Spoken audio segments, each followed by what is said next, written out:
아내가 바람나 집을 나가자 재벌 장모와 결혼한 남편. 아내가 돌아온 뒤 시작된 끔찍한 비극. 서울특별시 강남구 화려한 번화가와 고요한 고급 빌라촌이 공존하는 곳. 그 중에서도 청담동의 한 고급 주택가 황선영 회장의 3층짜리 저택은 정교한 문양의 검은색 철제 대문과 양옆에 놓인 수억 원대의 분재소나무로 항상 눈에 띄었다. 겉은 화려했지만 그 안에는 누구도 상상하지 못할 어둠이 도사리고 있었다. 올해 54세인 황선영 회장은 전국적으로 유명한 건강기능식품 회사 청운바이오의 대표였다. 15년 전 남편과 사별하고 홀로 회사를 경영하며 외동딸 유나를 애지중지 키웠다. 유나는 아름답고 도도했으며 어릴 때부터 오냐오냐 자라 고생이나 서러움을 모르고 컸다. 2년 전 당시 19살이었던 유나는 자신보다 3살 많은 박지훈이라는 남자와 결혼하겠다고 선언했다. 지훈은 가난한 집안 출신으로 전라남도 해남이 고향이었다. 서울에 올라와 막노동을 전전하다 자동차 정비 기술을 배웠다. 그는 착하고 성실했으며 술이나 도박도 하지 않았다. 황 회장은 신분 차이가 난다며 결혼을 격렬하게 반대했지만 딸의 고집과 지훈의 눈빛에 담긴 약간의 연민 때문에 마지못해 허락했다. 지훈과 유나의 결혼 생활은 결코 순탄치 않았다. 유나는 지훈이 가난하고 촌스럽다며 무시했고 험한 일을 하는 그를 부끄러워했다. 반면 지훈은 아내를 사랑했기에 모든 모진 말을 묵묵히 참아냈다. 두 사람이 다툴 때마다 지훈은 조용히 집 뒤뜰에 나가 한숨을 쉬었고 유나는 가방을 싸들고 친정으로 가 이혼하겠다고 울부짖었다. 하지만 지훈이 너무 착했기에 금세 다시 돌아오곤 했다. 모든 것이 최악으로 치닫기 시작한 것은 초여름 장맛비가 내리던 어느 날 오후였다. 유나는 퇴근 후 집에 돌아오지 않았고 전화기도 꺼져 있었다. 다음 날 아침 지훈은 짧은 문자 한 통을 받았다. 더는 찾지 마. 난 진심으로 사랑하는 사람과 함께 떠났어. 온 가족이 충격에 빠졌다. 황 회장은 창피함과 분노로 온몸이 굳어버렸다. 지훈은 마치 온몸의 기운이 빠져나가는 듯한 고통에 몸서리쳤다. 어머니가 반대하면 죽어버리겠다며 자신을 그토록 사랑한다고 말했던 아내가 아무런 설명도 없이 떠나버린 것을 이해할 수 없었다. 유나가 따라간 남자는 인터넷에서 만난 남자로 잘생기고 마른 번지르르 했지만 정체는 불분명했다. 황 회장은 지훈에게 집 밖으로 나가지 말라고 했지만 차마 그를 내쫓지는 못했다. 2년간 사위로 지내며 쌓인 정 때문이기도 했고 슬픔에 잠겨 있으면서도 처음 집에 들어오던 날처럼 예의 바르고 온화한 지훈의 눈빛 때문이기도 했다. 그날 이후 북적이던 저택에는 황 회장과 지훈 단둘만 남게 되었다. 서로를 탐탁지 않게 여겼던 두 세대의 두 사람이 적막한 공간에 갇히게 된 것이다. 그리고 그 어색한 거리감 속에서 금기된 감정이 싹트기 시작했다. 유나가 집을 나간 후 넓은 저택은 죽은 듯 고요해졌다. 타일 바닥을 또각거리던 하이힐 소리도 황 회장의 애지중지 외동딸의 까르르 웃는 소리도 더는 들리지 않았다. 대신 스르륵 커튼 치는 소리, 댕그렁 부딪히는 찻잔 소리, 그리고 젊은 남자의 아주 작은 한숨 소리만이 그 자리를 채웠다. 한 가정의 가장이 되어야 했을 지훈은 버려진 사람이 되었다. 그는 예전에 창고로 쓰이던 1층의 작은 방으로 거처를 옮겼다. 감히 2층으로 올라갈 수도 예전에 아내와 함께 쓰던 방을 쳐다볼 용기도 없었다. 그의 마음속은 실망과 분노, 서러움이 뒤엉켜 혼돈 그 자체였다. 때로는 모든 것을 버리고 고향으로 돌아가 새로 시작하고 싶었지만 가난한 고향의 부모님을 생각하면 그리고 부잣집 사위라는 체면을 생각하면 눈물을 삼키며 머무를 수밖에 없었다. 황 회장은 딸이 남자와 눈이 맞아 집을 나간 충격으로 거의 말을 잃었다. 매일 출근하던 회사도 나가지 않고 모든 업무를 비서에게 맡겼다. 과거 유나가 한 번도 발을 들인 적 없던 주방에서 이제는 청운바이오의 여장부가 홀로 서성거리며 뼈를 고아 죽을 끓이고 있었다. 그 사건 이후 첫 식사는 고통스럽고도 어색했다. 황 회장은 지훈 앞에 뜨거운 죽 한 그릇을 놓으며 특유의 차가운 목소리를 유지했다. 먹게. 이 집에 아직 챙겨야 할 사람이 하나는 남았으니. 지훈은 붉어진 눈으로 고개를 들었지만 아무 말도 하지 않았다. 그는 조용히 고개를 끄덕이고 가슴속 울분을 삼키듯 묵묵히 죽을 한 숟갈씩 떠먹었다. 사위로 들어온 2년 만에 처음으로 그와 장모는 다투지도 비꼬지도 조롱하지도 않으며 단둘이 식사를 했다. 그 후 며칠 동안 두 사람은 함께 살았지만 별다른 대화를 나누지 않았다. 각자의 공간에서 각자의 시간을 보냈다. 지훈은 아침 일찍 단골 정비소로 출근했고 저녁에는 일찍 돌아와 황 회장의 정원일을 돕거나 마당을 쓸었다. 그는 말은 안 했지만 그녀에게 빚을 졌다고 느꼈다. 그녀의 동정심이 아니었다면 유나가 떠난 바로 그날 자신은 길거리로 쫓겨났을 거란 사실을 알고 있었기 때문이다. 황 회장 역시 마당이나 주방에서 묵묵히 일하는 지훈을 볼 때마다 형용하기 힘든 감정에 휩싸였다. 예전처럼 미운 감정도 아니었고 그렇다고 온전한 동정심도 아니었다. 그저 이 젊은 사위가 이렇게 버려질 사람은 아니라는 생각이 들었고 그럴수록 딸에 대한 원망만 깊어졌다. 그러던 어느 날 거실 서재를 정리하던 황 회장은 지훈과 유나의 낡은 웨딩 사진을 발견했다. 그 사진이 바닥으로 떨어지며 유리가 깨졌다. 마치 운명처럼 유나의 얼굴 한가운데를 가로지르는 금을 보며 그녀는 소스라치게 놀랐다. 자세히 보니 사진 속 지훈의 눈빛은 여전히 온화했고 한결같이 아내를 향해 있었다. 하지만 가장 사랑받았던 그 사람은 한마디 작별 인사도 없이 떠나버렸다. 그날 밤 황 회장은 잠을 이루지 못했다.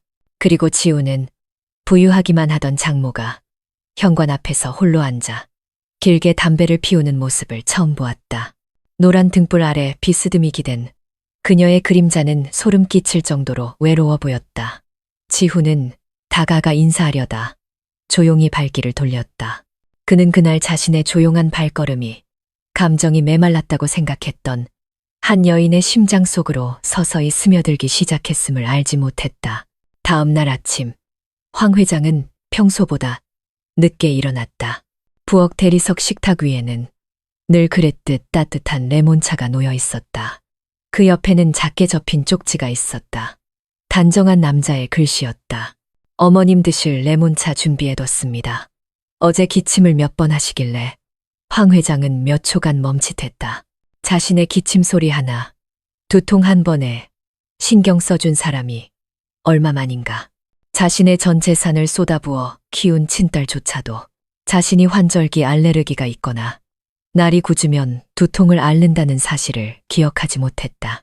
그런데 짐덩어리 취급했던 사위가 이제는 조용히 사소한 것 하나까지 신경 쓰고 있었다. 그날 하루 종일 황 회장은 아무 말도 하지 않았지만 마음속은 이상한 기분으로 가득 찼다. 당황스럽고 불안하면서도 한편으로는 따뜻했다. 오후에 지훈은 평소보다 일찍 퇴근했다. 황 회장이 마당에서 커다란 화분 몇 개를 힘겹게 옮기는 것을 보았다. 그때는 가랑비가 내리고 있었다. 그는 말없이 달려가 그녀를 도왔다. 옷은 흠뻑 젖고 발은 진흙투성이가 되었지만 그의 표정은 평온했다. 황 회장이 말리려 했지만 지훈은 이미 커다란 화분을 아무렇지 않게 어깨에 둘러맸다. 조심하게. 미끄러지겠네. 어머님은 집 안으로 들어가세요. 제가 하겠습니다. 그 두 마디에 그녀는 순간 멈칫했다. 과거에도 수없이 불렀던 호칭이었지만 오늘처럼 어색함이나 가시 없이 진심으로 울리는 것은 처음이었다. 그날 밤 그녀는 또 잠을 이루지 못했다. 비에 흠뻑 젖은 채 불평 한마디 없이 묵묵히 화분을 나르던 지훈의 모습이 머릿속에서 떠나지 않았다. 이 사위 생각보다 나쁘지 않구나. 어쩌면 그저 내가 딸에게 걸었던 지나친 기대에 맞지 않았을 뿐인지도. 그 후 며칠 동안 두 사람은 조금씩 대화를 나누기 시작했다. 음식에 대해 혹은 건강이나 일에 대해 물었다. 지훈은 원래 과묵했지만 그가 내뱉는 말 한마디 한마디는 꾸밈없이 진솔했다. 이는 남편이 죽은 후 오직 그녀의 재산과 명성만을 노리고 접근했던 번지르르한 남자들과는 완전히 달랐다.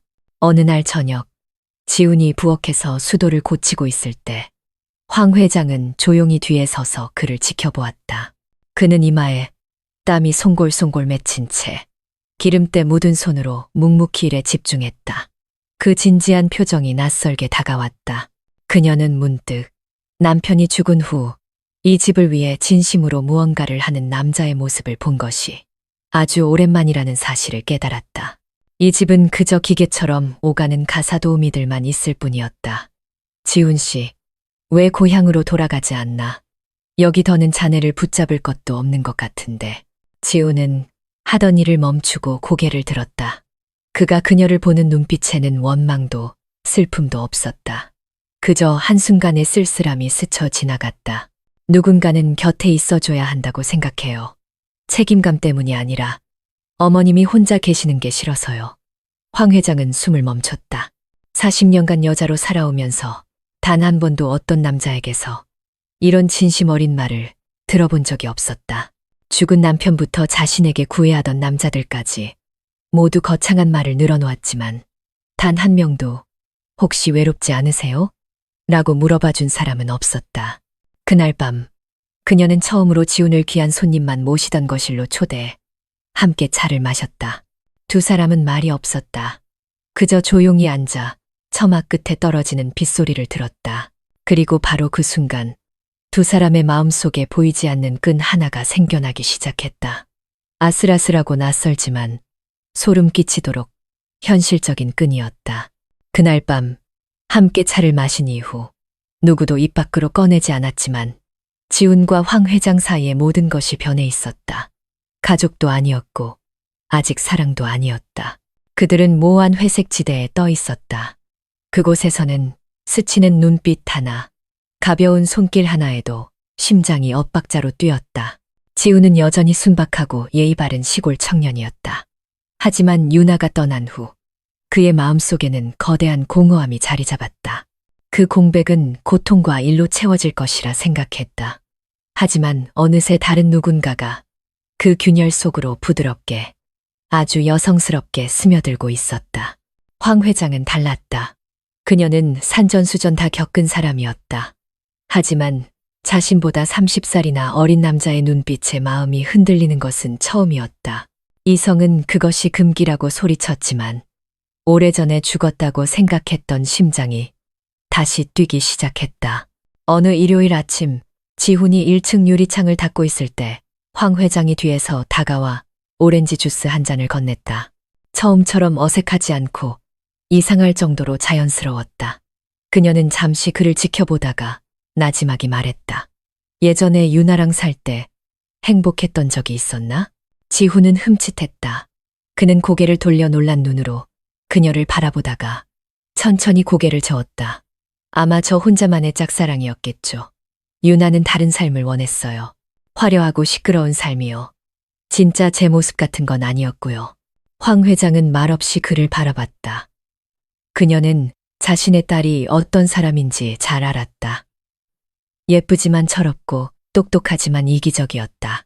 그리고 그녀는 눈앞의 남자, 한때 사위였던 이 사람이 자신을 둘러쌌던 그 어떤 부자들보다도 깊은 마음을 가졌다는 것을 깨달았다. 그날 오후 그녀는 김치찌개를 끓였다. 죽은 남편이 좋아했고 나중에는 유나도 좋아했던 음식이었다. 하지만 오늘은 두 사람만을 위해 식탁에 차렸다.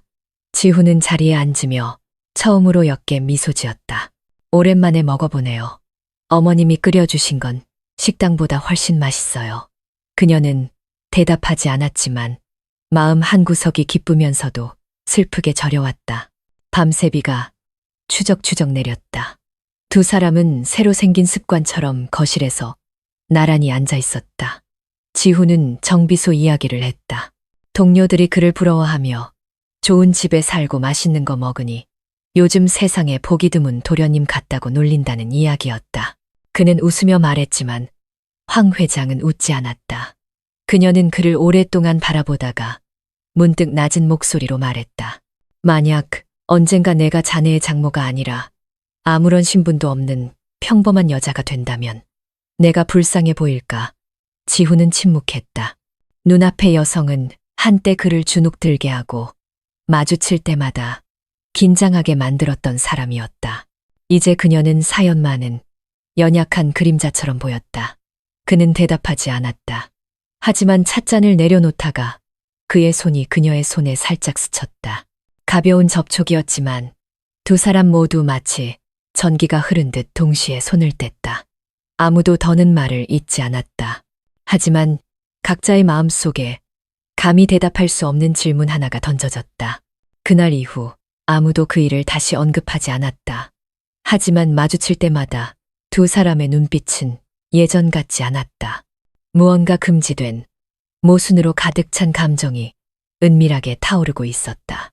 한 지붕 아래 계속 살다가는 언젠가 숨길 수 없는 일이 벌어질 것임을 두 사람은 알고 있었다. 그 후 며칠 동안 서울에는 비가 그치지 않았다. 비가 내릴 때마다 저택은 더욱 적막하고 어두워졌다. 기와에 부딪히는 빗방울 소리는 마치 그 안에 있는 두 사람에게 같은 지붕 아래, 같은 외로움 속에 갇혀 있음을 상기시키는 듯했다. 그날 오후, 지훈은 늦게 퇴근했다. 비가 많이 와 길이 잠겼고 집에 도착했을 때 그는 흠뻑 젖어 있었다. 옷에는 기름때가 잔뜩 묻어 있었다. 그때 황 회장은 부엌에서 된장찌개를 끓이고 있었다. 지훈이 좋아하는 음식이라는 것을 그녀는 오래전부터 알고 있었다. 지훈이 들어서는 것을 보고 그녀는 그가 추위에 떠는 것을 발견했다. 생각할 겨를도 없이 그녀는 불쑥 말했다. 얼른 씻고 내려와서 밥 먹어요. 내가 마른 옷 갖다 줄게요. 지훈은 그녀가 어머니 대신 나라고 칭하는 것에 조금 놀랐지만 아무 말 없이 고개를 끄덕였다. 그가 막 계단을 오르려 할 때 그녀가 뒤따라와 커다란 수건을 건넸다. 감기 걸리면 고생이야. 이제 이 집엔 둘뿐이라 서로 챙겨줄 사람도 없잖아. 두 사람은 서로를 바라보았다. 잠시 침묵이 흘렀다. 노란 등불 아래 한때 권위 있는 장모로 여겨졌던 황 회장의 얼굴이 아주 평범하고 현실적으로 보였다. 화장도 화려한 후광도 없었다. 그녀의 눈빛은 더 이상 어머니의 것이 아니었다. 마치 자신에게 기댈 곳을 줄 수 있는 한 남자 앞에 선 한 여인의 눈빛 같았다. 그날 저녁 식사는 조용히 흘러갔다. 황 회장이 지훈에게 반찬을 집어주면 지훈은 그녀에게 나물을 집어주었다. 마치 한마디 말도 없이 서로를 챙기는 데 익숙해진 사람들처럼. 식사가 끝나고 지훈은 부엌에서 설거지를 했다. 그녀는 거실에 앉아 유리창 밖으로 내리는 비를 바라보았다. 이렇게 심장이 빨리 뛰는 것은 정말 오랜만이었다. 밤 10시쯤 갑자기 동네 전체가 정전되었다. 집안은 칠흑 같은 어둠에 휩싸였고 밖에서는 천둥 소리가 벽을 울렸다. 황 회장은 깜짝 놀라 초를 찾으러 일어서다가 작은 의자에 걸려 넘어졌다. 지훈은 소리를 듣고 달려나왔다. 그녀는 바닥에 쓰러져 눈을 감고 있었고 이마는 테이블 모서리에 부딪혀 피를 흘리고 있었다. 어머님, 괜찮으세요? 그는 무릎을 꿇고 그녀를 일으켜 상처에 수건을 눌렀다. 희미한 핸드폰 불빛 아래 황 회장의 얼굴은 창백했고 숨은 가빴다. 그녀는 눈을 뜨고 지훈을 똑바로 바라보았다. 그 눈빛에는 공포와 연약함이 뒤섞여 있었다. 그녀는 처음으로 자신이 이렇게 작고 기댈 어깨가 필요하다는 것을 느꼈다. 지훈은 떨리는 손으로 그녀를 소파로 부축했다. 그녀는 그의 손을 힘껏 잡으며 힘없는 목소리로 말했다. 절 버리지 말아요. 무서워요. 그는 그녀를 바라보았다. 심장이 저려왔다. 이 사람은 더 이상 그의 장모가 아니었다. 어두운 밤, 넘어져 공포에 떠는 외로운 한 여인이었다. 순간, 그는 그녀를 품에 안고 등을 가볍게 토닥였다. 제가 여기 있어요. 아무데도 안 가요. 황 회장은 지훈의 어깨에 기댔다. 그의 옷에서 나는 비냄새와 기름 냄새가 그녀의 은은한 향수 냄새와 뒤섞였다. 낯설면서도 익숙한 감각이 온몸으로 퍼져나갔다. 그녀는 고개를 들어 눈물 어린 눈으로 그를 바라보았다. 그리고 아무도 아무 말도 하지 않았다. 빗소리도 천둥 소리도 멎었다. 오직 두 개의 심장이 격렬하게 하나로 뛰고 있을 뿐이었다. 그날 밤 아무도 잠들지 못했다. 그들은 즉시 선을 넘지는 않았지만 그 포옹은 그들이 그동안 쌓아 올렸던 모든 장벽을 무너뜨리기에 충분했다. 그 순간부터 그들은 다른 길이 열렸음을 알았다. 만약 그 길로 들어선다면 다시는 예전으로 돌아갈 수 없다는 것을. 운명적인 그 밤 이후 모든 것이 달라졌다. 지훈과 황 회장은 여전히 일하고 함께 식사하고 평범하게 대화했다. 하지만 그 평온함 아래 모든 것이 움직이고 있었다. 이제 손길은 더 이상 우연이 아니었고 서로를 바라보는 눈빛은 피하지 않았다. 이름 없는 은밀한 유대감이 지하수처럼 서서히 강해지고 있었다. 어느 날 아침 황 회장이 커피를 내리고 있을 때 지훈이 뒤에서 다가와 뜨거운 물 주전자를 들어주었다. 그 순간 그의 손이 우연히 그녀의 손에 닿았지만 그녀는 피하지 않았다. 두 사람은 몇 초간 서로를 바라보았다. 둘 다 침묵했지만 그 눈빛 속에 감히 말로 하지 못했던 모든 대답이 담겨 있었다. 그날 밤 황 회장은 처음으로 진심으로 마음을 열었다. 두 사람은 거실에 앉아 있었다. TV 소리도 없이 구석 스탠드에서 나오는 따뜻한 노란 불빛만이 공간을 채웠다. 그녀는 지훈을 똑바로 바라보며 잠긴 목소리로 말했다. 지훈 씨, 난 더 이상 자네를 사위로 생각하지 않아요. 자네도 날 어머니로 생각하지 말아요. 우리 둘 다 외로우니까. 지훈은 얼어붙었다. 그는 그녀의 뜻을 분명히 알았다. 심장이 미친 듯이 뛰었다. 두려움 때문이기도 했고 너무 오랫동안 억눌러왔던 갈망 때문이기도 했다. 그는 떨리는 목소리로 겨우 말했다. 저도 언제부턴가 어머님이 다르게 보였어요. 예전 같지 않으셨어요. 불쌍해 보였어요. 그 말은 마치 도덕의 벽을 단숨에 허무는 칼날 같았다. 두 사람은 더 이상 서로를 어머니, 아들이라 부르지 않았다. 그들은 오랫동안 침묵했다. 이윽고 황 회장이 눈물을 글썽이며 그의 손 위에 자신의 손을 살며시 얹었다. 지훈은 손을 빼지 않았다. 겹쳐진 두 손이 가볍게 떨렸다. 그날부터 그들은 장모와 사위라기보다는 동반자처럼 지냈다. 황 회장은 지훈을 회사에 데려가 경영을 가르치고 하나부터 열까지 지도하기 시작했다. 직원들은 그녀가 사위를 밀어주려 한다고 생각했지만 사실 두 사람은 세상의 눈을 피해 새로운 삶을 함께 만들어가고 있었다. 일이 정말로 선을 넘은 것은 어느 늦은 저녁이었다. 지훈이 정기 건강검진을 받은 황 회장을 모시고 돌아오던 길이었다. 그녀는 고혈압으로 피곤해했다. 그는 그녀를 차에 부축해 태우며 손을 꼭 잡았다. 그녀는 고개를 들어 그를 바라보았다. 더 이상 장모가 사위를 보는 눈빛이 아니었다. 자신에게 기댈 곳을 줄 수 있는 한 남자를 바라보는 여인의 눈빛이었다. 그날 밤 황 회장은 처음으로 지훈의 어깨에 기대 울었다. 자신의 외로움과 유나를 잘못 키운 것에 대한 후회를 모두 털어놓았다. 지훈은 그녀를 안고 묵묵히 들어주었다. 그들은 미래에 대해 말하지 않았지만 둘 다 사회가 결코 용서하지 않을 선을 넘었음을 알았다. 얼마 후 황 회장은 지훈을 깜짝 놀라게 할 제안을 했다. 지훈 씨, 만약 떠나고 싶지 않다면 우리 결혼해요. 조용히.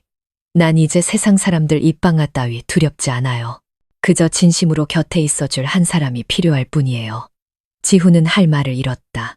그것이 어떤 결과를 초래할지 잘 알았다. 비난, 험담, 그리고 언젠가 돌아올 유나의 존재까지. 하지만 그는 또한 이 세상에서 황 회장만큼 자신을 챙겨준 사람이 없었다는 것도 알았다. 그는 그녀를 오랫동안 바라보다가 조용히 고개를 끄덕였다. 결혼식은 조용히 치러졌다. 믿을 만한 몇몇 지인만 참석했고 떠들썩한 사진 촬영이나 공식 발표는 없었다. 법적으로는 유효했지만 SNS상에서는 존재하지 않는 결혼식이었다. 지훈은 공식적으로 한때 고개 숙여 어머니라 부르던 장모 황선영의 남편이 되었다. 그리고 운명의 장난처럼 그들이 혼인신고서를 받은 바로 그날 지훈은 낯선 번호로부터 문자 한 통을 받았다. 나 유나야.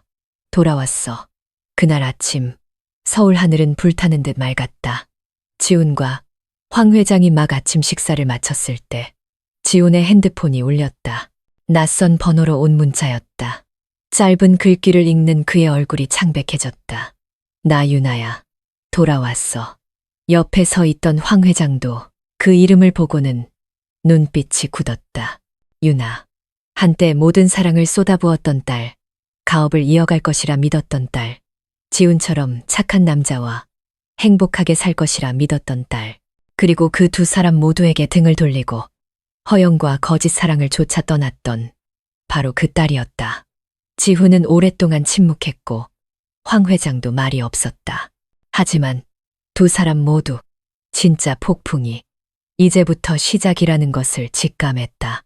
불과 2시간 후 대문벨이 울렸다.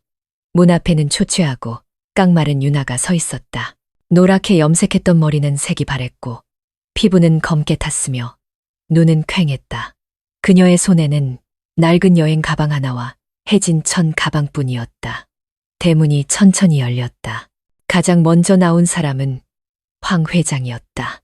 거의 반년 만에 두 모녀가 마주섰다. 유나는 입술을 꽉 깨물고 엄마를 바라봤고 황 회장은 무표정한 얼굴과 차가운 눈빛으로 딸을 내려다보았다. 네가 무슨 낯으로 여길 다시 와. 유나는 고개를 숙였다. 눈물이 터져 나왔다. 엄마, 내가 잘못했어. 나 사기당했어. 이제 아무것도 없어. 엄마의 대답을 기다리지도 않고 유나는 안으로 들어섰다. 현관문에 다다랐을 때 그녀는 그대로 멈춰 섰다. 집안에서 지훈이 걸어 나오고 있었다. 단정한 잠옷 차림에 우유 한 잔을 든 그의 얼굴은 마치 이 집의 주인처럼 평온했다. 유나는 그 자리에 얼어붙었다. 그녀는 눈을 크게 뜨고 지훈을, 그리고 등 뒤에 선 엄마를 번갈아 보았다. 몇 초간 공기가 얼어붙었다. 오빠가 왜 아직 여기 있어? 엄마, 왜 오빠를 여기에 뒀어? 유나는 더듬거렸다. 지훈은 대답이 없었고 황 회장은 침착하게 다가와 마치 날벼락처럼 또렷하게 한마디 한마디 내뱉었다. 지훈 씨는 더 이상 내 사위가 아니야. 내 남편이지. 쿵. 유나의 머릿속이 산산조각 나는 듯했다. 그녀는 뒷걸음질 치다 현관 계단에 주저앉았다. 온몸이 떨렸다. 그녀는 한때 자신의 남편이었던 남자를, 그리고 자신에게 도리와 윤리를 가르쳤던 엄마를 보았다. 이제 그 두 사람이 상상도 할 수 없는 방식으로 자신을 배신했다. 아니야. 그럴 리 없어. 엄마, 내 전 남편이랑 결혼했다고? 엄마 미쳤어? 황 회장은 여전히 침착했다. 난 지금 그 어느 때보다 제정신이야. 떠난 건 너고 남은 사람은 이 집에서 유일하게 제대로 살 줄 아는 사람이었어. 유나는 울음을 터뜨렸다. 그녀는 익숙한 무언가를 찾으려는 듯 집 안으로 뛰어들었지만 모든 것이 변해 있었다. 식탁에는 그녀가 쓰던 분홍색 컵이 없었다. 거실에는 새로운 웨딩 사진이 걸려 있었다. 전통 한복을 입은 지훈과 황 회장이 정원 한가운데서 손을 잡고 부드럽게 미소 짓는 사진이었다. 안 돼. 엄마는 오빠를 뺏을 권리가 없어. 내가 잘못했어도 엄마는 그러면 안 되는 거였어. 잘못? 황 회장이 차갑게 말했다. 남편 버리고 집 버리고 남자 따라 도망갔다가 빈털터리가 돼서야 돌아와서 누굴 탓해? 배신자가 대체 누구지? 지훈이 다가섰다. 그의 목소리는 차분했지만 단호했다. 나도 한때 널 사랑했어. 유나야. 진심으로. 하지만 네가 모든 걸 버렸어. 이제 와서 남 탓하지 마. 유나는 무너지는 눈빛으로 그를 바라보았다. 한때 가난하다고 무시하고 경멸했던 남자가 이제는 엄마가 선택한 남편이 되어 있었다. 그 잔인한 현실이 그녀의 환상을 정면으로 후려쳤다. 그날 유나는 텅 빈 눈으로 집을 나섰다. 가방도 챙기지 않았고 돈 한 푼 달라고 하지 않았다. 그저 당신들 후회하게 될 거야 라고 중얼거릴 뿐이었다. 대문은 닫혔다. 하지만 이번에는 영원히. 그날 저택을 나선 순간부터 유나는 넋 나간 사람 같았다. 그녀는 자신이 본 것을 도저히 믿을 수 없었다. 자신에게 명예를 지키라고 가르쳤던 친어머니가 전 남편의 법적인 아내가 되었다. 자신이 경멸했던 남자는 이제 풍족하고 당당하게 살고 있었고 더 이상 예전처럼 고개를 숙이지 않았다. 유나는 옛 친구의 자취방으로 가 오후 내내 말없이 누워 있었다. 밤이 되어서야 핸드폰을 켜 SNS에 접속했다. 그리고 한 인터넷 가십 매체에 올라온 첫 기사를 보고 그대로 굳어버렸다. 충격, 청담동 실화. 딸은 바람나 가출, 사위는 장모와 결혼, 상식을 파괴한 막장 결혼의 진실. 기사에는 유출된 지훈과 황 회장의 웨딩 사진이 첨부되어 있었다. 유나의 얼굴이 하얗게 질렸다. 그녀는 핸드폰을 꽉 쥔 채 손톱이 살을 파고들어 피가 날 때까지 힘을 주었다. 누가 정보를 흘렸는지는 몰랐지만 누군가 자신의 남은 마지막 자존심마저 죽이려 하고 있음은 분명했다. 다음 날 아침 그 기사는 실시간 검색어 1위에 올랐다. 수백 개의 댓글과 공유, 비난이 쏟아졌다. 이건 진짜 근친상간이네. 장모가 사위랑 결혼하다니. 할 말이 없다. 딸이 막 나간다 했더니 엄마도 만만치 않네. 역겹고 변태 같다. 돈만 있으면 뭐든 다 되는 세상인가. 이게 합법인지 조사해봐야 하는 거 아님? 혐오스럽다. 황 회장과 지훈 모두 그 글들을 읽었다. 하지만 유나와 달리 그들은 침묵했다. 이미 각오했던 일이었다. 온갖 멸시와 편견을 이겨내고 혼자 힘으로 기업을 일군 황 회장은 반응할수록 여론이 더 거세진다는 것을 잘 알았다. 지훈은 달랐다. 그는 마음이 아팠지만 평정을 유지했다. 상식 밖의 일이 세상에 칭찬을 받을 리 없다는 것을 알았기 때문이다. 그가 지키고 싶었던 것은 자신에게 다시 일어설 기회를 준 한 여인을 향한 믿음과 성실함이었다. 그 여인이 전처의 어머니라 할지라도. 하지만 유나는 가만히 있지 않았다. 그녀는 여러 온라인 커뮤니티에 익명으로 글을 올리며 엄마가 자신의 남편을 빼앗았다고 주장했다. 그녀는 지훈이 처음부터 재산을 노리고 장모를 유혹한 제비였다는 이야기를 꾸며냈다. 그녀는 엄마의 사생활까지 들추며 오직 복수를 위해 온갖 거짓말로 모두를 비방했다. 한 익명 게시글에는 이런 내용이 있었다. 그 권위 있는 회장님이 자기 사위랑 몰래 결혼했을 줄 누가 알았겠어요? 진실은 더 역겹습니다. 그 남자는 딸이 집 나가기 전부터 장모 집에 드나드는 게 목격됐어요. 어쩌면 그게 딸이 집을 나간 진짜 이유일지도 모르죠. 게시글은 순식간에 퍼져나갔다. 네티즌들은 편이 갈려 논쟁했다. 한쪽은 격렬하게 비난했고 다른 한쪽은 동정했다. 딸이 먼저 집 나갔다가 돌아와서 누굴 탓해. 남은 사람들도 행복할 권리가 있지.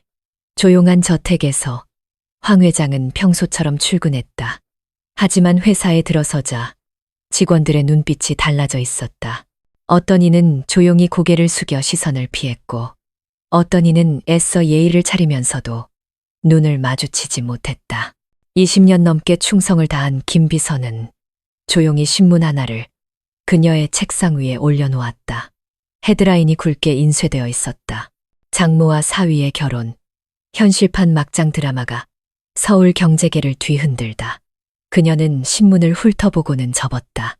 상식 밖의 선택에 대한 대가는 세상의 비난을 감수하는 것임을 그녀는 알았다.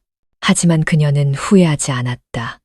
그저 이 젊은 남자, 지훈이 이 폭풍우를 견뎌낼 수 있을지 걱정될 뿐이었다. 그날 저녁 단둘만의 식사 자리에서 지훈이 갑자기 그녀의 손을 잡았다. 전 괜찮아요. 세상이 뭐라고 하든 상관없어요. 어머님만 절 버리지 않으시면 돼요. 황 회장은 그를 바라보았다. 눈물이 핑 돌았다. 그 순간 그녀는 이 사랑이 세상 사람들에게는 틀렸을지 몰라도 자신의 심장에게는 틀리지 않았음을 분명히 알았다. 하지만 그들은 몰랐다. 저 바깥에서 유나가 미친 계획을 세우고 있다는 것을. 더 이상 익명의 글이나 눈물이 아니었다. 엄마의 명예와 재산까지 파괴할 수 있는 치명적인 반격을. 저택을 나온 후 유나는 더 이상 예전의 유나가 아니었다. 엄마가 전 남편과 결혼한 것을 본 굴욕감, 그리고 여론에 의해 바람나 집 나간 딸로 낙인 찍힌 치욕은 그녀의 가족에 대한 마지막 믿음마저 앗아갔다. 친구의 좁은 자취방에 머물며 유나는 복수를 계획하기 시작했다. 단순히 상처받았기 때문이 아니었다. 자신의 실패를 인정할 수 없었기 때문이다. 사랑과 명예를 잃은 것도 모자라 한때 범접할 수 없는 여왕 같았던 엄마가 온갖 조롱을 받으면서도 한때 자신의 남편이었던 남자 곁에서 평온하게 지내는 것을 용납할 수 없었다. 내 모든 걸 빼앗아갔으니 이제 내가 되찾을 차례야.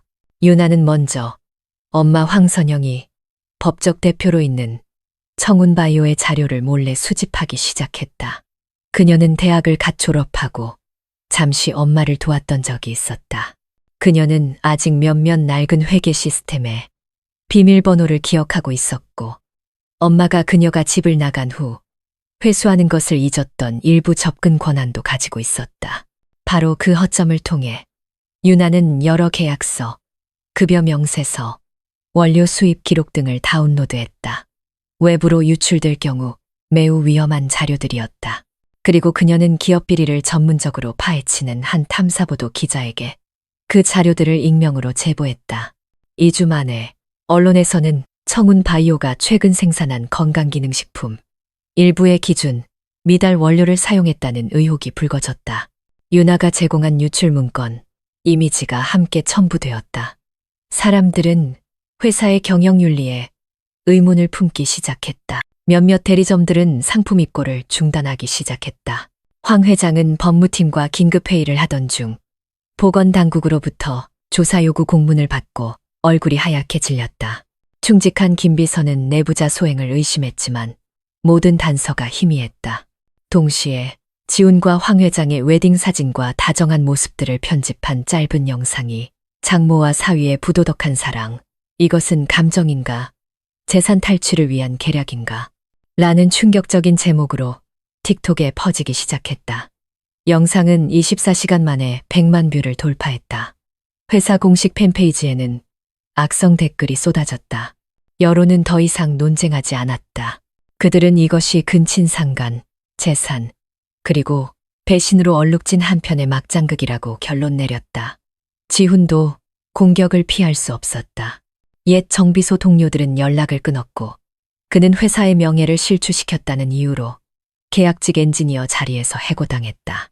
언론은 직접적인 이름 대신 사위에서 남편으로 장모의 역할 변경 같은 표현으로 그들을 지칭했다. 그날 밤 지훈은 조용히 황 회장의 개인 페이지에 달린 악성 댓글들을 삭제했다. 하지만 그녀는 울지도 원망하지도 않고 그저 그의 어깨에 손을 얹었다. 우리가 치러야 할 대가라는 걸 알았잖아. 이제는 허리를 꼿꼿이 세울 때야. 하지만 그녀는 자신을 공격하는 사람이 바로 친딸이라는 사실은 꿈에도 몰랐다. 그날 밤 유나는 어둠 속에서 노트북 화면을 뚫어지게 쳐다보고 있었다. 그녀는 청운바이오의 주력 상품을 유통하는 한 대형 파트너사에 또 다른 익명의 이메일을 보냈다. 회사가 조사를 받고 있으니 협력을 중단하는 것을 고려하라는 경고와 함께 메일을 보낸 후 그녀는 의자의 등을 기댄 채 담배 한 개비를 깊게 빨아들였다. 처음 피워보는 담배였다. 그녀는 씁쓸하게 웃었다. 목소리는 쉬어 있었다. 난 모든 걸 잃었어. 이제 엄마랑 지훈 오빠가 그 맛을 볼 차례야. 날 잔인하다고 욕하지 마. 당신들이 먼저 선택했으니까. 창밖의 서울은 여전히 환했지만 한때 한 가족이었던 세 사람의 마음속에는 어둠만이 가득했다. 청운바이오 본사의 분위기는 그 어느 때보다 무거웠다. 한때 황선영 회장이 권력 있는 여성의 자부심으로 들어서던 그곳은 이제 불안하고 암울한 기운에 휩싸여 있었다. 불과 3주 만에 회사는 3대 주요 유통사로부터 계약 해지를 통보받았고 한 해외 파트너는 거래를 중단했으며 거의 절반에 가까운 도매 대리점들이 시장 반응이 부정적이라며 반품을 통보해왔다. 여론은 기름띠처럼 계속해서 퍼져나갔다. 인터넷에 장모 사위 결혼이라는 키워드만 검색해도 수백 개의 영상과 댓글, 기사들이 악의적인 단어들로 가득 차 있었다. 황 회장은 기진맥진했지만 그녀를 가장 괴롭히는 것은 무너지는 사업이 아니었다. 그녀의 마음속에서 점점 커져가는 의심이었다.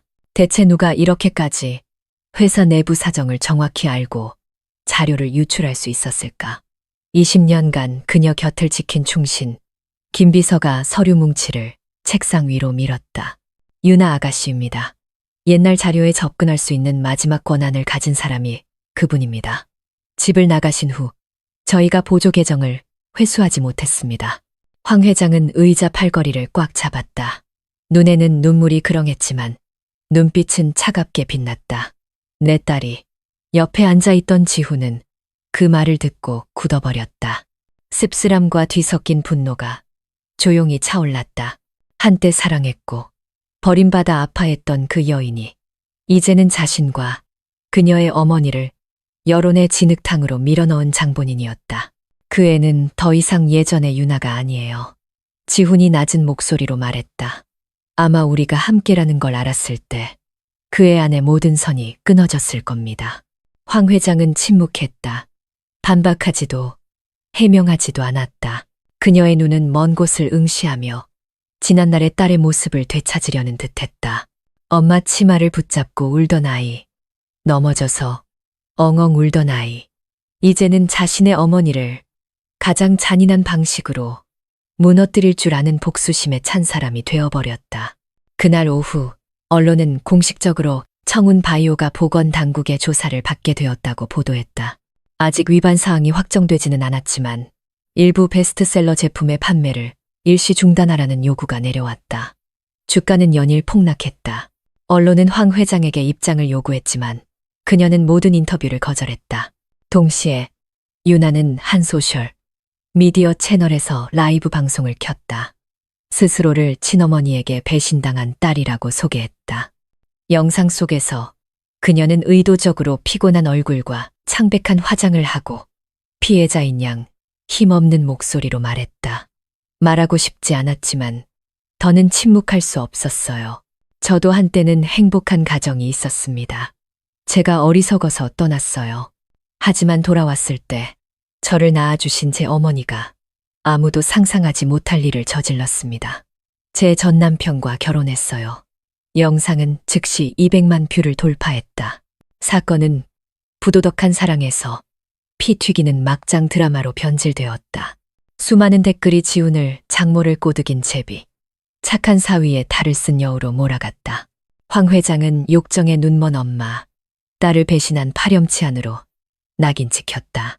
마지막 결정타는 회사에서 오랫동안 근무했고 유나와 친했던 한 직원이 갑자기 퇴사하며 개인 블로그에 회사 내부에서는 이미 그들의 이상한 관계를 알고 있었다고 폭로한 것이었다. 그날 밤 지훈과 황 회장은 침묵 속에서 저녁을 먹었다. 더 이상 평화로운 식사는 없었다. 마치 세상의 험담을 씹어 삼키듯 두 사람은 억지로 음식을 넘겼다. 차라리 우리가 물러날까요? 황 회장이 불쑥 말했다. 지훈은 젓가락을 내려놓았다. 어머님이 원하신다면 따르겠지만 만약 우리가 물러난다면 그건 우리가 틀렸다는 걸 인정하는 셈이 돼요. 그녀는 그를 바라보았다. 그녀의 눈은 더 이상 기업을 일군 여장부의 눈이 아니었다. 평생을 바쳐 키운 딸에게 무참히 짓밟힌 한 어머니의 눈이었다. 난 내가 그 애를 제대로 가르쳤다고 생각했어. 하지만 이제 알겠어. 난 그 애에게 똑똑하게 사는 법은 가르쳤지만 올바르게 사는 법은 가르치지 못했구나. 현관 밖에서는 바람이 거세게 불었다. 떨어지는 나무잎들은 마치 계절이 바뀌었음을, 그러나 그들에게는 또 다른 폭풍의 계절이 아직 시작되지도 않았음을 알리는 듯했다. 청운 바이오 회장과 근친상 간 결혼의 진실이라는 제목의 익명 제보가 10여 개 주요 언론사에 발송되었다. 첨부 파일에는 30페이지에 달하는 자료와 편집된 영상, 개인 사진들이 담겨 있었다. 발신자는 배신당한 한 딸이었다. 일주일 후 유나는 자신이 직접 주최한 기자회견장의 모습을 드러냈다. 숨겨진 진실을 폭로한다는 명목이었다. 초대장에는 황 회장이나 지훈의 이름이 없었지만 기자들은 엄마가 내 남편의 아내가 되었을 때, 재산 때문에 윤리가 무너졌을 때, 나는 더 이상 침묵할 수 없었다는 제목만 보고도 무슨 이야기인지 짐작했다. 기자회견은 유튜브로 생중계되었고 몇 시간 만에 수십만 명이 시청했다. 유나는 흰색 옷을 입고 머리를 풀어헤친 채 마치 밤새 잠 못 이룬 사람처럼 창백하게 화장하고 무대에 올랐다. 저는 최유나입니다. 황선영 회장님의 친딸이자 박지훈 씨의 전처입니다. 제가 오늘 이 자리에 선 것은 울거나 사랑을 되찾기 위해서가 아니라 여러분께 진실을 알리기 위해서입니다. 그녀는 대형 스크린의 저택에서 몰래 찍은 사적인 사진들을 띄우기 시작했다. 지훈과 황 회장이 포옹하거나 함께 저녁을 먹는 순간들, 심지어 혼인신고를 하러 가는 모습까지, 그리고 그녀가 공증서류에서 빼낸 실제 혼인신고서, 사본도 함께 공개했다. 장내가 술렁이고 카메라 플래시가 쉴 새 없이 터졌다. 유나는 울지 않았다. 오히려 씁쓸한 미소를 지었다. 저는 어리석게도 사랑을 조차 남편을 버렸습니다. 하지만 돌아왔을 때 제가 엄마라고 부르던 분이 제 남편의 법적인 아내가 되어 있었습니다. 저에게 예의범절을 지켜야 한다고 가르치셨던 그분이 어떻게 자신의 사위와 결혼할 수 있었는지 믿을 수가 없습니다. 그리고 이제 제가 반대하자 저는 배신자라고 불리고 있습니다. 기자단이 들끓었다. 수많은 질문이 쏟아졌다. 두 사람의 관계가 당신이 집을 나가기 전부터 시작되었다는 증거가 있습니까?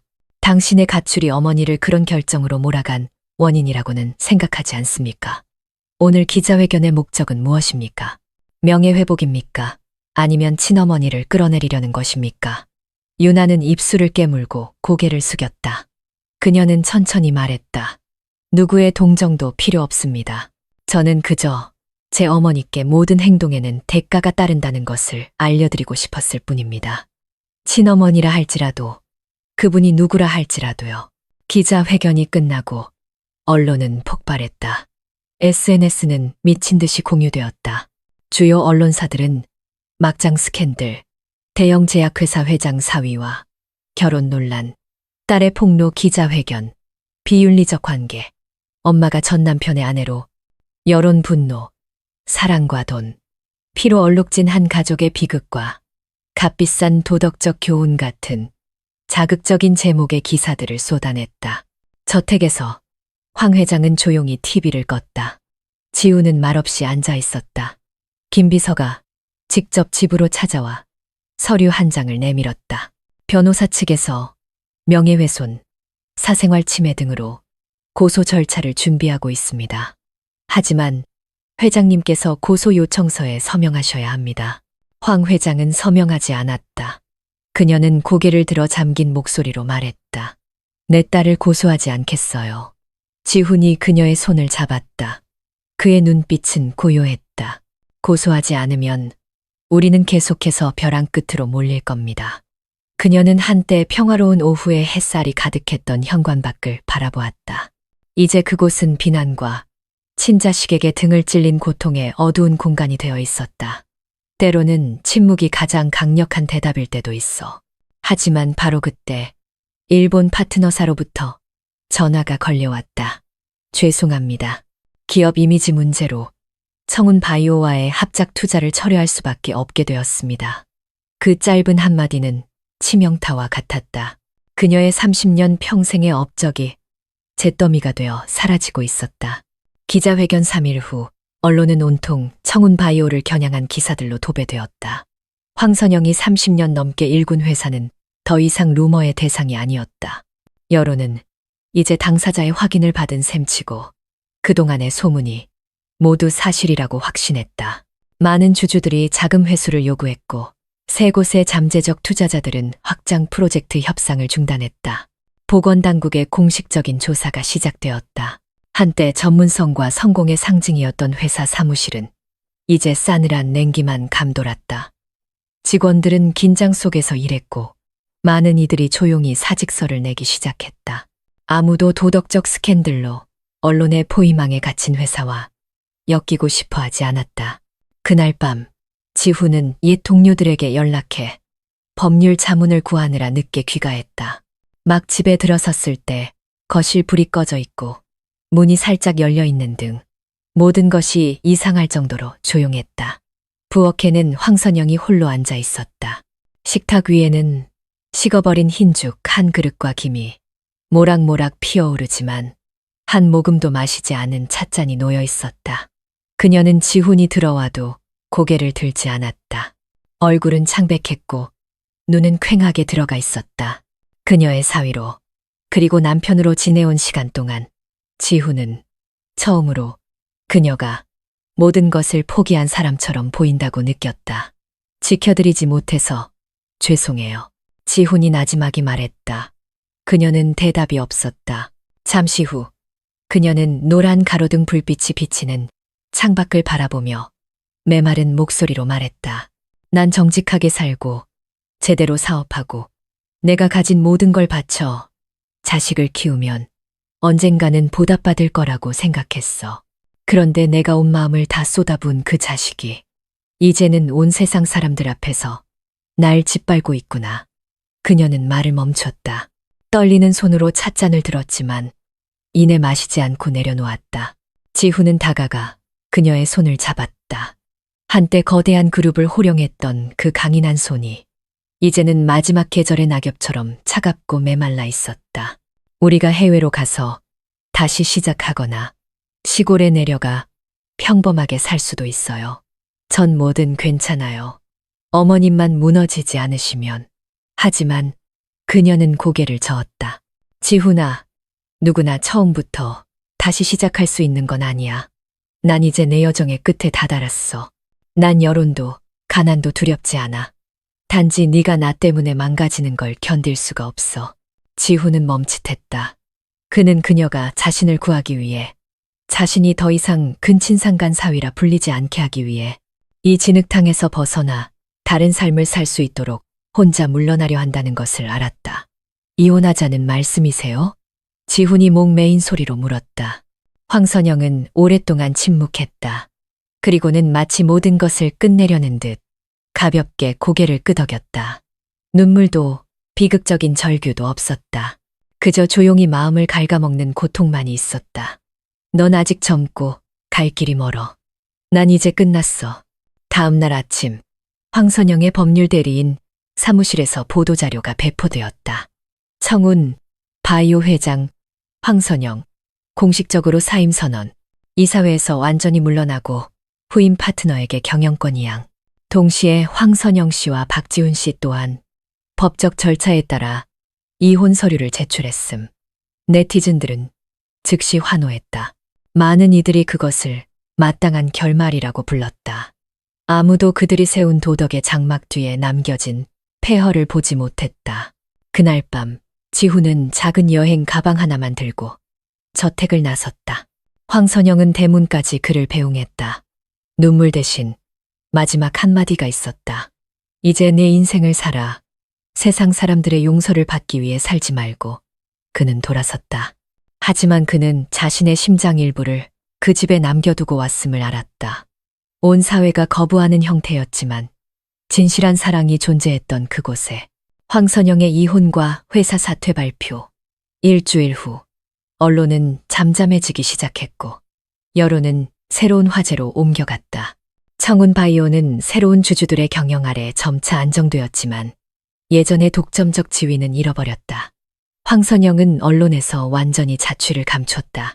아무도 그녀가 어디서 무얼 하는지 알지 못했다. 사람들은 그저 그녀가 장모와 사위의 결혼이라는 충격적인 스캔들 끝에 어둠 속으로 사라졌다고 짐작할 뿐이었다. 지훈은 옛 정비소 근처의 작은 원룸으로 이사했다.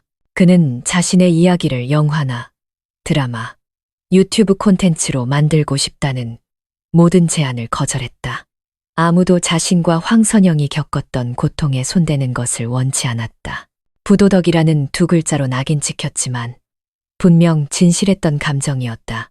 매일 그는 일하고 식당에서 혼자 밥을 먹고 집에 돌아와 책을 읽었다.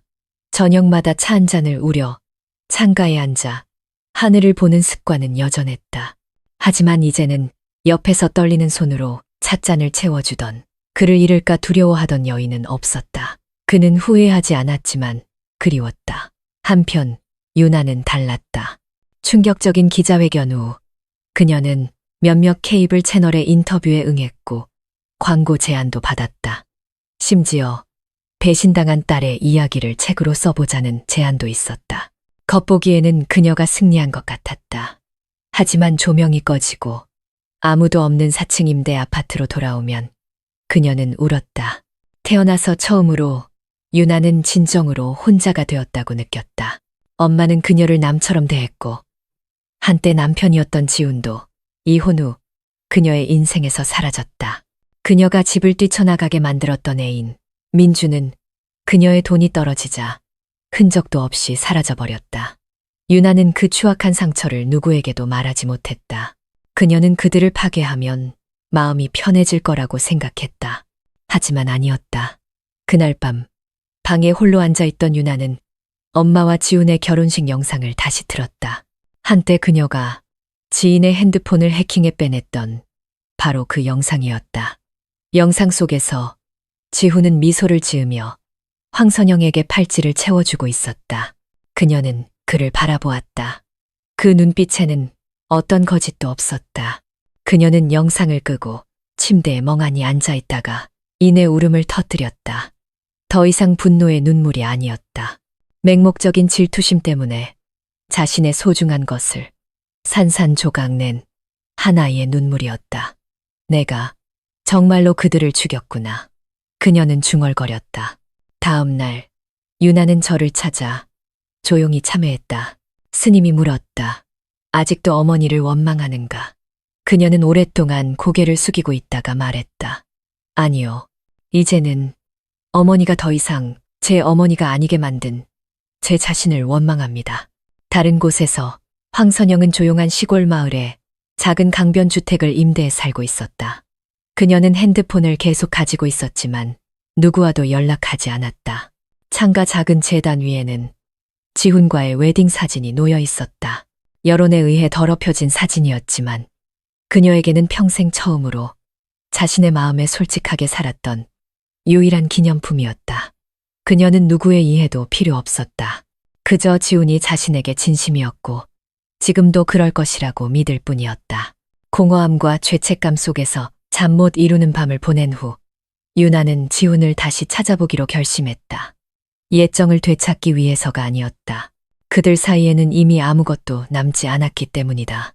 그저 자신의 양심을 조금이라도 가볍게 하기 위한 마지막 방법으로 사과하고 싶었다. 그녀는 사방으로 수소문했다. 옛 친구들 중 누구도 지훈과 연락하고 있지 않았다.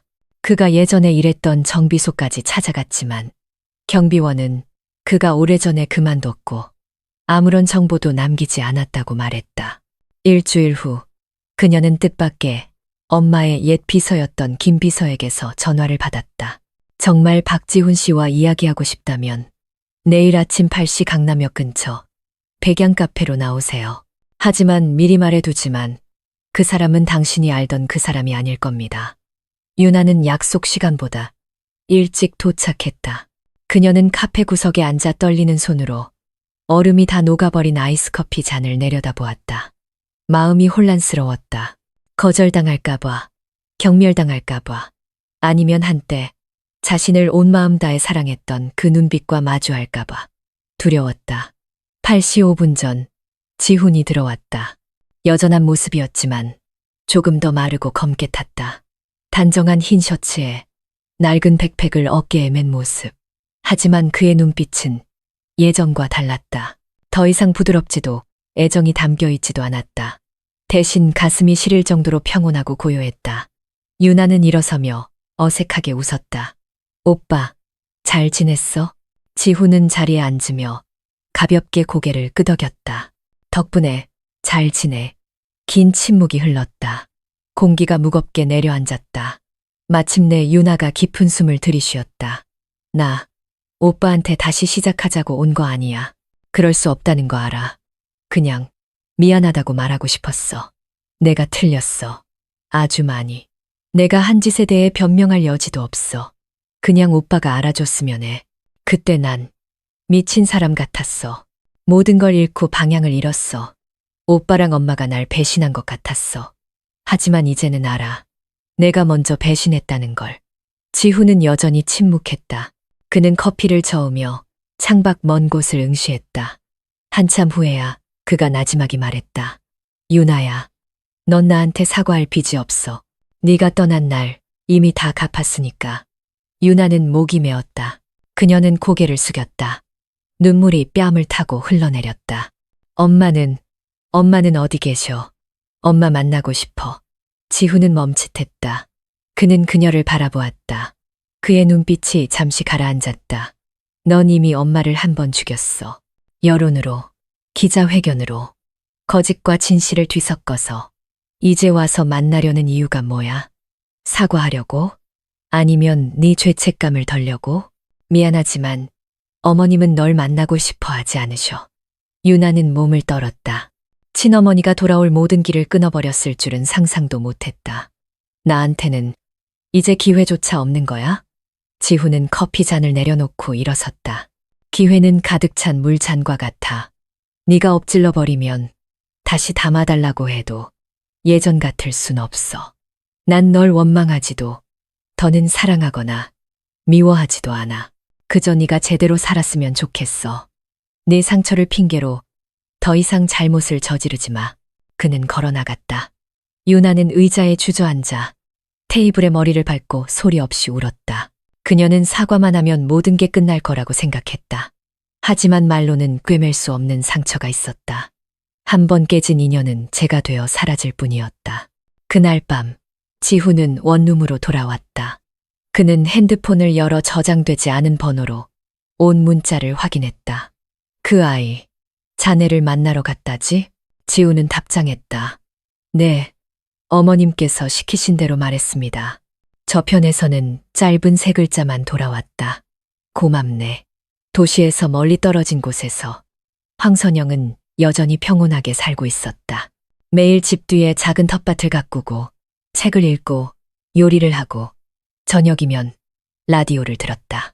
하지만 그녀의 마음속에는 아물지 않는 상처가 있었다. 모든 것이 무너지기 전 마지막으로 비를 맞으며 자신을 엄마라고 부르던 딸의 모습. 그녀는 원망하지 않았지만 용서할 수도 없었다. 미워서가 아니라 아파서. 카페에서 지훈을 만난 날 이후 유나는 완전한 공허감에 빠졌다. 그녀는 더 이상 인터뷰에도 SNS에도 나타나지 않았다. 언론의 열기가 식자 브랜드 홍보 모델 제안도 자연스레 끊겼다. 그녀는 모든 수입원을 잃었고 스스로 만들어냈던 불쌍한 피해자 이미지마저 잃었다. 낮에는 거리를 배회하고 밤에는 좁은 원룸으로 돌아와 천장을 보며 눈물을 흘렸다. 잠이 들 때마다 엄마가 등을 돌려 떠나는 모습이나 지훈이 가슴 아플 정도로 평온한 눈빛으로 자신을 바라보는 꿈을 꿨다. 견딜 수 없었던 어느 날 밤, 유나는 약국에서 산 수면제 한 통을 모두 삼켰다. 다행히 룸메이트가 제때 돌아와 구급차를 불렀다. 병원에서 깨어났을 때 유나는 룸메이트가 연민과 분노가 섞인 눈으로 자신을 보고 있는 것을 발견했다. 너 지금 뭐 하는 거야? 누가 너 죽으라고 했어? 네가 이렇게 네 인생 끝내버리면 누가 널 용서해 주는데? 유나는 대답하지 않았다.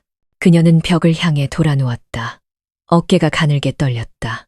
3일 후 유나는 조용히 병원을 나섰다.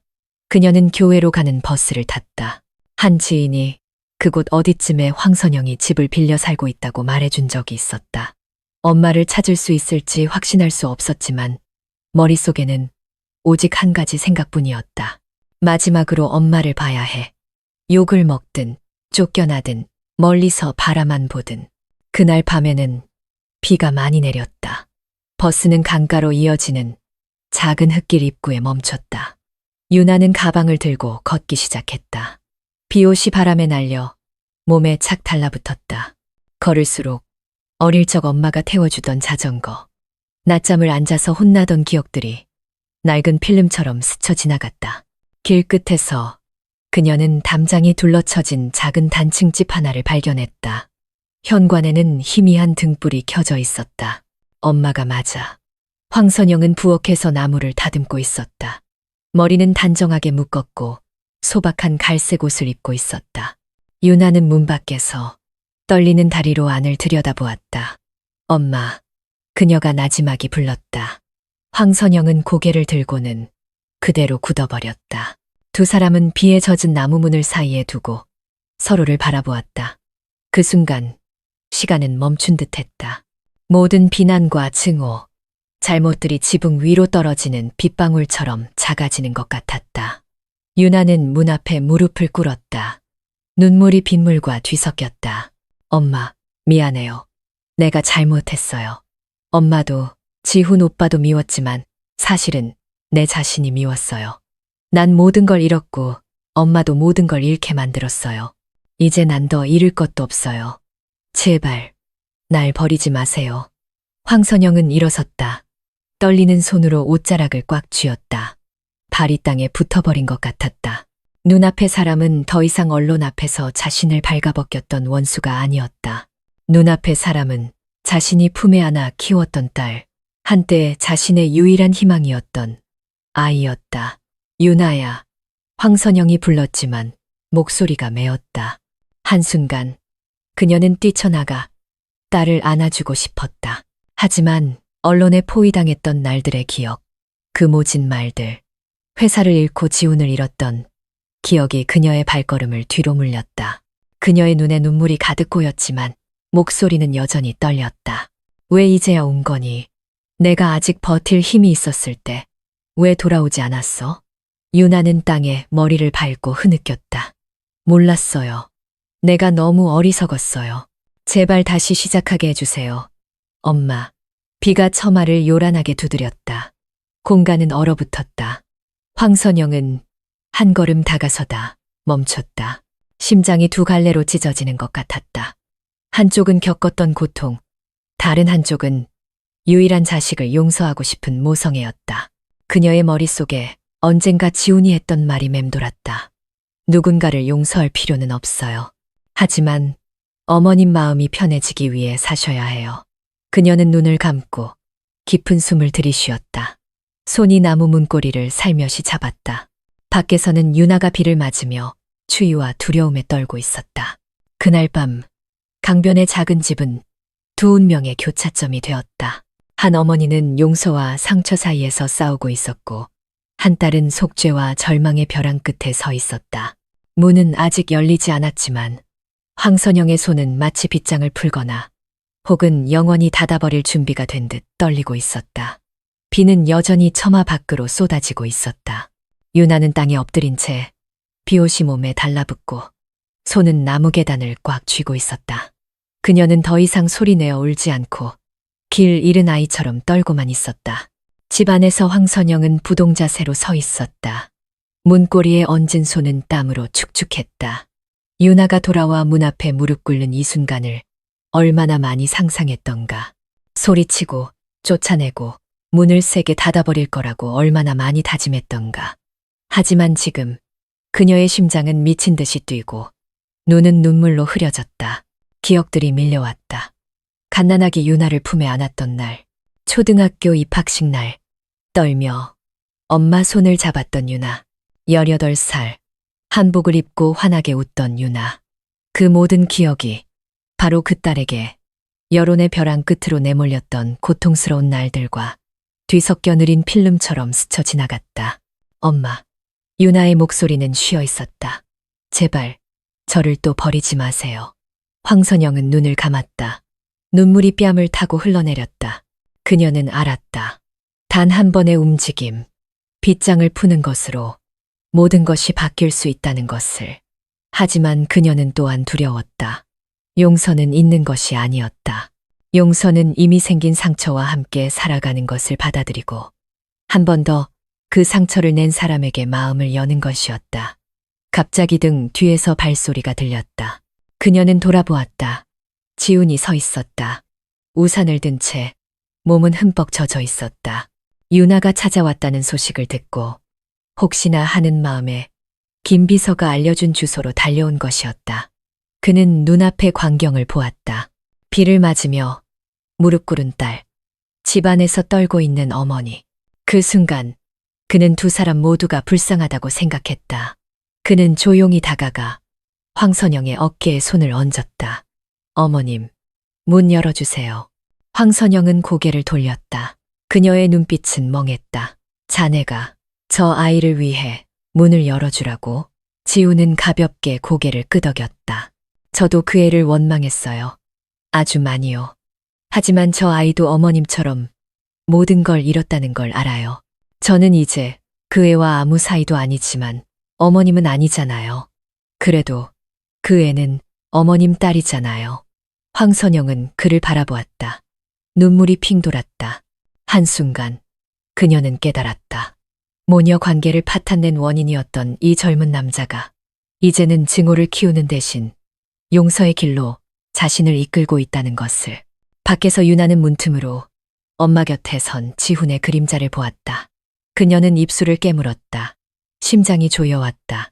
그녀는 감히 아무 말도 하지 못하고 그저 기다렸다. 황선영은 깊은 숨을 들이쉬고 문고리를 잡았다. 모든 것이 1초간 멈춘 듯했다. 그리고 딸깍 빗장이 풀리고 문이 열렸다. 유나는 고개를 들어 엄마를 보았다. 두 모녀의 눈이 마주쳤다. 더 이상 분노도 욕설도 없었다. 오직 은은한 고통과 서로를 너무 사랑했기에 서로에게 너무 큰 상처를 준 두 사람의 피로감만이 남아있었다. 황선영은 처마 밑으로 나와 딸의 젖은 머리를 떨리는 손으로 감쌌다.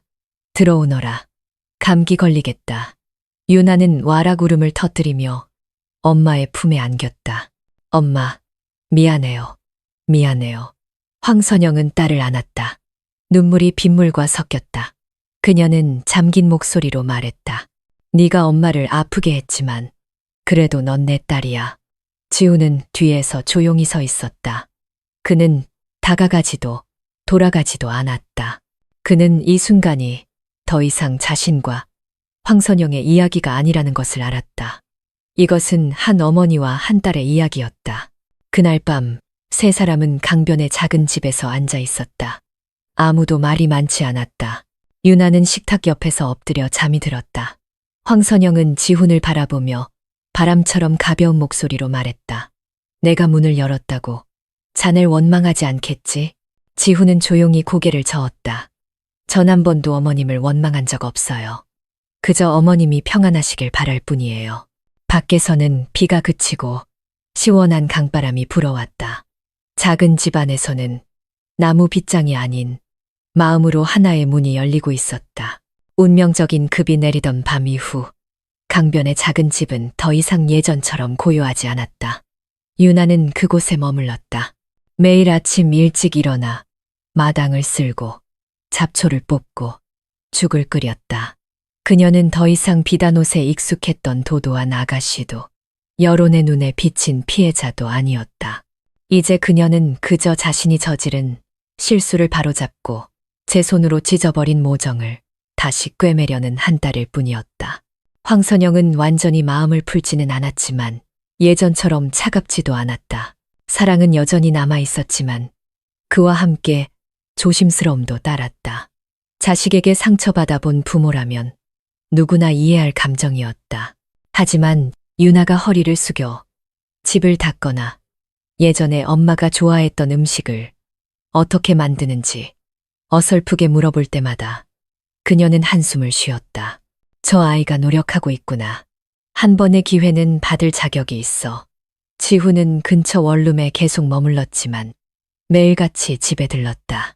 그는 처마를 고치고 담장을 새로 칠하고 두 모녀가 집 뒤에 텃밭을 가꾸는 것을 도왔다. 그와 유나의 관계는 예전으로 돌아가지 않았고 누구도 그 시절을 언급하지 않았다. 그들은 마치 사랑했고 아팠고 상처받았던 두 친구처럼 행동했다. 이제 남은 것은 존중과 친절뿐이었다. 어느 날 오후 세 사람이 함께 현관에 앉아 차를 마시고 있을 때 유나가 불쑥 말했다. 저 옛날 오토바이 팔아서 다시 시작해보려고요. 엄마, 그 돈 모아서 시장에 작은 찻집이라도 열고 싶어요. 맨손으로 시작해도 괜찮아요. 이번에는 제대로 살고 싶어요. 황선영은 아무 말도 하지 않았다. 하지만 잠시 후 그녀는 안으로 들어가 통장 하나를 가져왔다. 여기 약간의 돈이 남아있어. 늙어서 아플 때 쓰려고 모아둔 거야. 이걸 너에게 빌려주마. 이자는 받지 않겠다. 하지만 제대로 장사하지 않으면 다시는 날 엄마라고 부르지 마라. 유나는 눈물을 글썽이었다. 그녀는 두 손으로 통장을 받아들고 고개를 숙였다. 약속할게요. 다시는 엄마를 실망시키지 않을게요. 지훈은 두 사람을 바라보며 옅은 미소를 지었다. 기뻐서가 아니라 마음이 놓여서였다. 그는 진정한 용서가 사람들이 함께 상처를 딛고 일어설 때 시작된다는 것을 알았다. 2달 후 강변 근처 재래시장에 유나의 작은 찻집이 문을 열었다. 황선영은 소박한 한복을, 지훈은 흰 셔츠를 입고 있었다. 두 사람은 일찍부터 와서 구석에 조용히 앉아 유나가 바쁘게 손님을 맞는 모습을 지켜보았다. 한때 오만함에 빠져있던 젊은 여인이 이제는 냉차 한 잔을 나르고 쓰레기 한 조각을 쓸면서 환하게 빛나고 있었다. 옆 생선가게 아주머니가 황선영의 귀에 대고 속삭였다. 따님, 이제 참 착해졌네요. 얼굴도 훨씬 좋아 보이고. 황선영은 미소 지었다. 하지만 그 미소 뒤에는 눈물과 파탄으로 얼룩진 기나긴 길이 있었다. 어떤 교훈은 고통이 극에 달해야만 비로소 배우게 되는 법이다. 일주일 후 지훈은 기술 분야에서 일하는 옛 지인에게서 전화를 받았다. 중부지방의 한 기계 회사에서 공장 관리자로 와달라는 제안이었다. 월급도 높고 조건도 좋았다. 그는 망설였다. 그날 오후 그는 황선영과 강변에 앉아 있었다. 내 생각엔 자네가 가야 할 것 같아.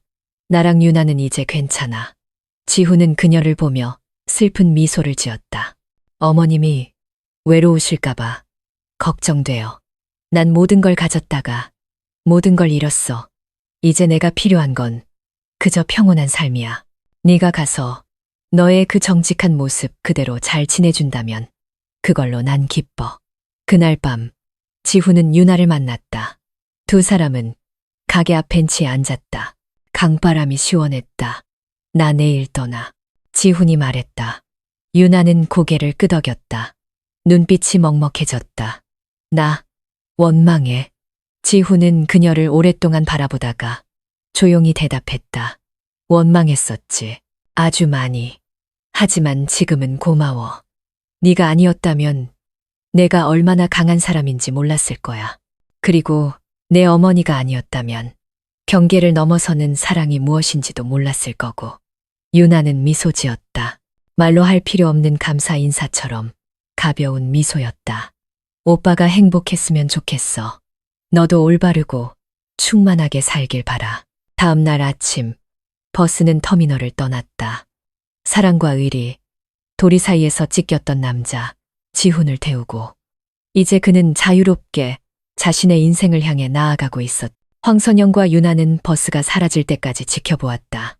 아무도 울지 않았다.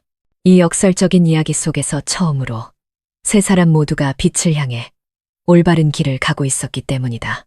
강변의 작은 시장에는 이제 찻집 몇 개와 빵집, 채소 가게가 더 생겼다. 북적이는 가게들 사이에서 유나의 찻집은 여전히 소박한 자리를 지키고 있었다. 낡은 나무 테이블 몇 개, 시원한 보리차, 드립커피 몇 잔, 그리고 모든 손님에게 항상 미소 짓는 젊은 주인. 유나는 정말로 변했다. 매일 아침 5시에 일어나 물을 끓이고 테이블을 닦고 시장에 가서 곁들여 팔 간단한 음식을 만들어 왔다. 한 번 온 손님은 꼭 다시 찾아왔다. 음료가 특별해서가 아니라 주인에게서 풍기는 친절함 때문이었다. 한때 온 인터넷을 떠들썩하게 했던 스캔들의 주인공이 이제는 조용히 맨손으로 모든 것을 다시 쌓아 올리고 있었다.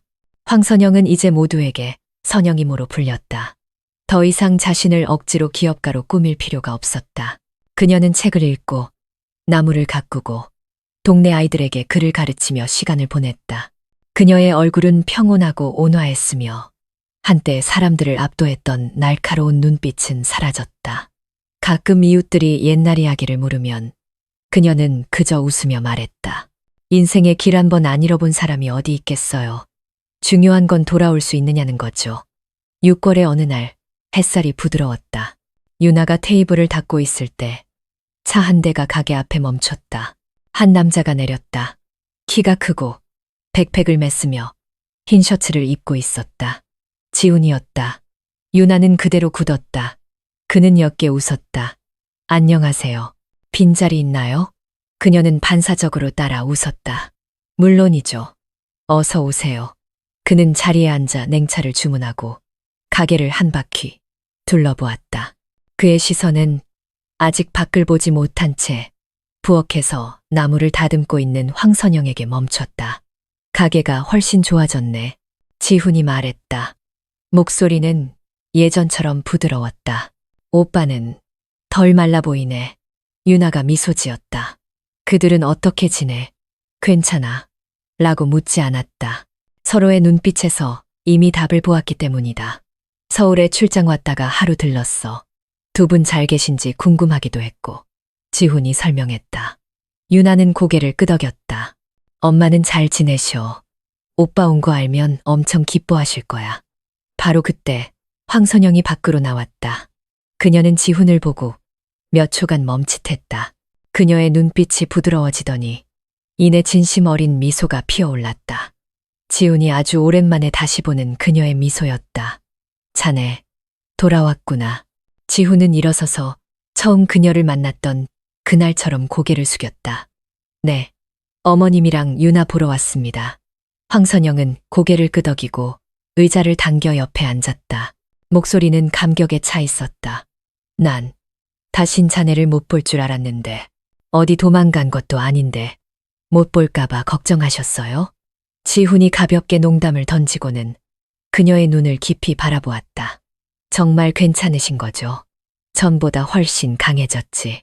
그래야 자네랑 이렇게 앉아서 차라도 한잔하지. 그들은 함께 웃었다. 더 이상 장벽도 거리감도 없었다. 오직 이름도 신분도 없지만 충만하고 따뜻한 진실한 감정만이 남아있었다. 그날 오후 지훈은 예정보다 오래 머물렀다. 그들은 함께 밥을 먹고 마치 전쟁 같은 마음의 고통을 겪고 평화 속에서 다시 만난 가족처럼 이야기를 나눴다. 떠나기 전 지훈은 현관에 서서 낡은 집과 작은 찻집 그리고 두 여인을 돌아보았다. 한때는 아내였고 한때는 장모였다가 아내가 되었고 이제는 추억이 된 두 사람. 만약 제가 여기 남아서 작은 공방을 열면 어머님은 어떻게 생각하세요? 황선영은 굳어버렸다. 유나도 멍하니 바라보았다. 이내 두 사람은 웃음을 터뜨렸다. 더는 아무 말도 필요 없었다. 어떤 대답은 그저 눈빛 하나로도 충분했기 때문이다. 다시 찾아온 지 불과 2주 만에 지훈은 강변마을로 완전히 이사했다. 떠들썩하지도 누구에게 알리지도 않았다. 그는 유나의 찻집에서 100m도 채 안 되는 곳에 땅을 빌려 작은 철공소를 세웠다. 마을의 공사를 위한 철문, 난간, 조립식 주택 골조 등을 전문으로 만들었다. 마을 사람들은 처음에는 어색해했다. 그의 과거 이야기는 온 인터넷을 뒤흔들었고 그 기억은 쉽게 사라지지 않았다. 하지만 점차 그들은 이해하기 시작했다. 그는 착하고 부지런하며 진실한 사람이었다. 그의 공방은 작았지만 항상 깨끗했다. 매일 아침 지훈은 잔잔한 음악을 틀고 일찍 문을 열어 묵묵히 일했다. 누가 자전거 수리를 부탁하면 공짜로 도와주었고 가난한 사람이 낡은 대문을 고쳐달라고 하면 공임을 받지 않았다.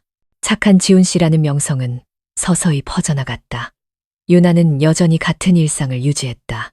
그녀는 더 이상 지훈과 마주하는 것이 어색하지 않았다. 그들 사이에는 이제 이름 붙이기 어려운 하지만 분명한 감정이 있었다. 말 없는 이해, 사랑의 고백도, 데이트도, 억지로 붙잡으려는 시도도 없었다. 하지만 어려운 일이 생길 때면 유나가 가장 먼저 전화하는 사람은 여전히 지훈이었다. 황선영은 더욱 달라졌다. 그녀는 나이 드는 속도가 느려진 듯했고 얼굴은 밝아졌으며 생기가 넘쳤다. 그녀는 자주 지훈의 공방에 점심을 가져다 주었고 때로는 기술자들과 함께 앉아 사업 이야기를 나누기도 했다. 동네 사람들은 수군거렸다. 아마 두 사람 아직 정이 남았나 봐. 그냥 조심하는 거겠지. 지훈은 부인하지도 긍정하지도 않았다. 제가 아끼는 사람 가까이에서 사는 겁니다. 어떻게 살지는 시간이 말해주겠죠. 초겨울의 어느 날 오후 해가 막 졌을 때 지훈은 뜻밖의 서울에서 온 택배를 받았다. 편지 한 통과 함께 장모와 결혼한 남자 한실화라는 제목의 책 원고가 들어있었다. 저자는 최윤아였다. 지훈은 한 장 한 장 넘겼다. 심장이 쿵쾅거렸다. 책에는 악이나 증오 대신 한때 길을 잃었던 여인의 조용한 고백, 어머니에게 상처를 주었던 딸의 참회, 남편을 배신했던 아내의 반성이 담겨 있었다. 마지막 장에는 이렇게 적혀 있었다. 누군가 왜 이 책을 썼냐고 묻는다면 나는 이렇게 답할 것이다. 비록 그는 더 이상 내 남편이 아니지만 진정한 사랑이 무엇인지 가르쳐준 한 남자에게 감사하고 싶어서, 그리고 온 세상이 등을 돌렸을 때도 자기 마음의 소리를 따라 살 용기를 냈던 한 어머니에게 감사하고 싶어서. 지훈은 책을 덮었다. 눈가가 촉촉해졌다. 그날 밤 그는 원고를 들고 황선영의 집을 찾았다. 세 사람은 현관에 나란히 앉아 차를 마시며 한 줄 한 줄 다시 읽었다. 황선영은 눈물을 닦았다. 저 아이 정말 어른이 되었구나. 우리만큼 아팠던 거야. 지훈이 나지막이 말했다. 하지만 적어도 이제는 다른 사람을 위해 살 줄 알게 되었어요. 그녀가 말을 이었다. 아무도 더는 말을 잇지 않았지만 서로를 향한 눈빛만으로도 충분했다. 그들 사이에는 결혼식도 서류도 공개적인 재결합도 필요 없었다. 평온함이 가장 소중한 것임을 알 만큼 서로를 충분히 사랑했기 때문이다. 한 달 후 윤아는 시내에서 열린 북토크에서 책을 출간했다. 전 남편과 다시 시작하고 싶은 마음은 없나요? 라는 질문에 그녀는 미소 지으며 답했다. 아니요. 저는 그가 제 인생에 없더라도 행복하기를 바랍니다. 어머니는요? 그녀는 옅게 웃었다. 어머니는 제게 가장 큰 빚을 진 분입니다. 남은 평생을 한 사람의 딸로서 모든 사랑을 다해 보답하며 살 겁니다. 연말이 되자 강변의 작은 마을은 추워지기 시작했다. 매일 아침 안개가 흙길을 자욱하게 덮었고 사람들은 두꺼운 옷을 껴입고 종종 걸음으로 다녔다. 하지만 윤아의 찻집은 그 어느 때보다 활기찼다. 책이 성공한 후 많은 사람들이 그녀와 대화하고 차를 마시고 안부를 묻기 위해 찾아왔다. 지훈은 여전했다. 아침에 공방문을 열고 저녁에 닫고 밤에는 책을 읽었다. 가끔 그는 공방의 노란 등불 아래서 윤아의 낡은 원고를 다시 읽으며 마치 자신의 인생을 되짚어보는 듯 눈시울을 붉혔다. 그러던 섣달 초 하루 아침, 윤아가 시장에서 돌아왔을 때 황선영이 부엌에서 멍하니 앉아있는 것을 발견했다. 손에 든 물잔은 그대로였고 얼굴은 창백했으며 입술은 파랗게 질려 있었다. 엄마, 왜 그러세요? 윤아가 소리쳤다. 황선영은 고개를 저었지만 눈빛은 이미 흐릿했다. 그녀는 딸의 어깨 위로 쓰러졌다. 지역 병원의 진단은 가벼운 뇌졸중. 오랫동안 조용히 진행된 고혈압이 의심된다는 것이었다. 지훈은 소식을 듣자마자 병원으로 달려갔다. 마음이 불타는 듯했다. 그와 윤아는 교대로 병상을 지켰다.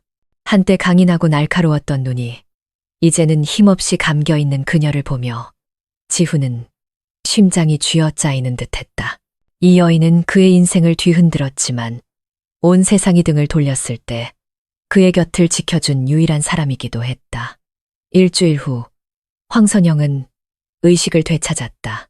목소리는 약했지만 애써 웃으며 말했다. 이제 늙었나 봐.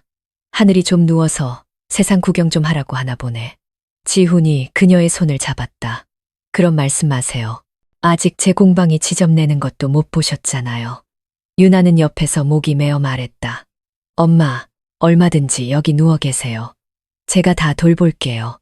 아무 데도 안 가요. 그녀는 침대 양옆에 앉은 두 젊은이를 바라보았다. 눈가가 붉어졌다. 너희들, 날 용서했니? 지훈은 잠시 멈칫했다가 그녀의 마른 손을 꽉 잡았다. 저는 한 번도 어머님을 원망한 적 없어요. 그저 우리가 잘못된 시간에 서로를 사랑하게 만든 운명을 원망했을 뿐이에요. 그녀는 울음을 터뜨렸다. 수년 만에 처음으로 그 철의 여인이 스스로 약해지는 것을 허락했다. 더 이상 재벌 총수도 세상의 심판을 받는 장모도 아니었다. 이제 그녀는 그저 자신의 자식과 진실한 감정으로 자신의 삶에 들어왔던 남자에게 용서를 구하며 떨고 있는 한 어머니일 뿐이었다. 치료 후 황선영은 집으로 돌아와 요양했다. 지훈과 유나가 번갈아가며 그녀를 돌봤다. 이웃 할머니가 찾아와 유나에게 속삭였다. 이제야 진짜 엄마랑 딸 같네. 유나는 미소를 지으며 엄마의 손을 잡았다. 그 눈빛에는 더 이상 결핍 없는 사랑이 빛나고 있었다. 그해 섣달 금음날, 세 사람은 집 뒤뜰에서 딴 나무를 다듬으며 앉아 있었다. 소박한 밥상에는 화려한 술이나 고기 대신 떡과 동치미, 그리고 뜨거운 팥죽 한 그릇이 전부였다. 지우는 하늘의 불꽃놀이를 보며 속삭였다. 새해에는 우리 다르게 살아요, 엄마. 계산하지도, 마음을 숨기지도 말고, 사랑하는 사람한테는 사랑한다고 말하면서요. 황선영은 가볍게 고개를 끄덕였고, 유나는 고개를 돌려 눈물을 닦았다. 그 순간, 세 사람 모두 올해는 더 이상 외롭지 않다는 것을 알았다. 정월, 의사는 황선영이 장기적인 휴식이 필요하며 무리한 활동은 피해야 하지만 건강은 잠시 안정되었다고 전했다. 지훈이 제안했다. 어머님, 아예 저희 집으로 오셔서 같이 사시는 건 어때요? 지금 집 다시 짓고 있는데 귤나무 반 옆에 어머님 방도 따로 만들었어요. 유나가 말을 이었다. 저는 찻집 정리하고 그 근처로 가서 다시 열래요.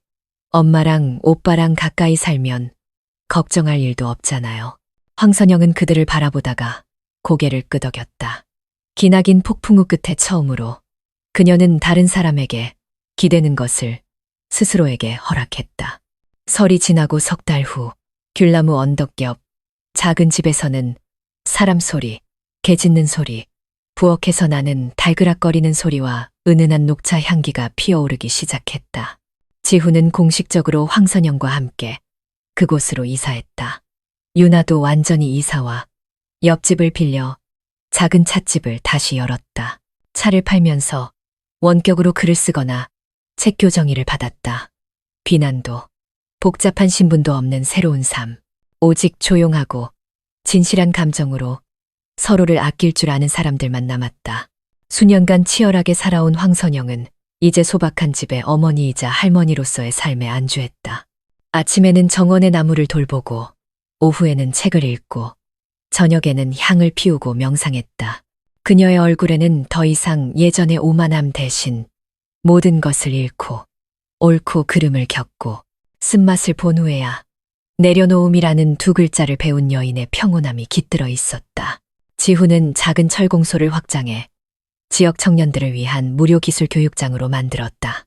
매주 토요일 오후 그는 동네 젊은이들에게 용접, 철굽힘, 도면, 설계 기술을 가르쳤다. 고등학교 졸업장이 전부였지만 지훈에게는 교과서가 가르쳐주지 못하는 것, 즉 정직한 노동에 대한 믿음과 운명에 굴복하지 않는 마음이 있었다. 그리고 유나는 이제 그 지역에서 사랑받는 여인이 되었다. 외모 때문도 화려했던 과거 때문도 아니었다. 길을 잃었던 사람이 보여줄 수 있는 모든 용기로 일어서고 마주하고 속죄하는 모습 때문이었다. 한 번은 지역 부녀회 모임에서 자신의 잘못된 선택에 대해 이야기해달라는 부탁을 받았다. 그녀는 그저 담담하게 말했다. 저는 잘못된 선택을 했습니다. 하지만 그 실수가 제 평생의 오점이 되게 하지는 않았습니다. 저는 바로잡기를 선택했고 다행히도 제 계등을 돌리지 않은 어머니와 한 남자가 있었습니다. 마을 사람들은 점차 그 충격적이었던 이야기를 받아들였다. 이제 누군가 옛날에 그 장모랑 결혼했던 지훈 씨 말이야 라고 하면 다른 누군가가 조용히 대답했다. 과거가 뭐 중요해. 잘 사는 게 중요하지. 착한 사람은 행복할 자격이 있어. 그해 여름 4년여 만에 처음으로 세 사람은 함께 여행을 떠났다. 사치스럽지도 고급 호텔도 없는 그저 오토바이를 타고 외가에 들렀다가 오래된 절을 방문하는 소박한 여행이었다.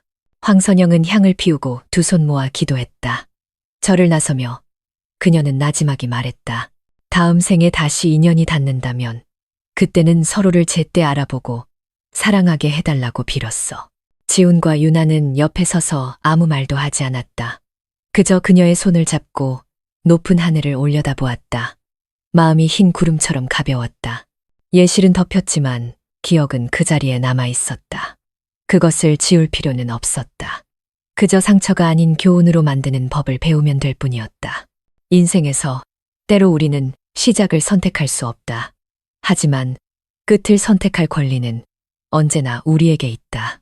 선한 사람도 길을 잃을 수 있지만 돌아설 줄 알고 성실하게 살아간다면 반드시 평온을 찾을 것이다. 그리고 오직 이기심을 채우기 위해 무감각하게 사는 자들은 머지않아 외로움과 후회로 그 대가를 치르게 될 것이다.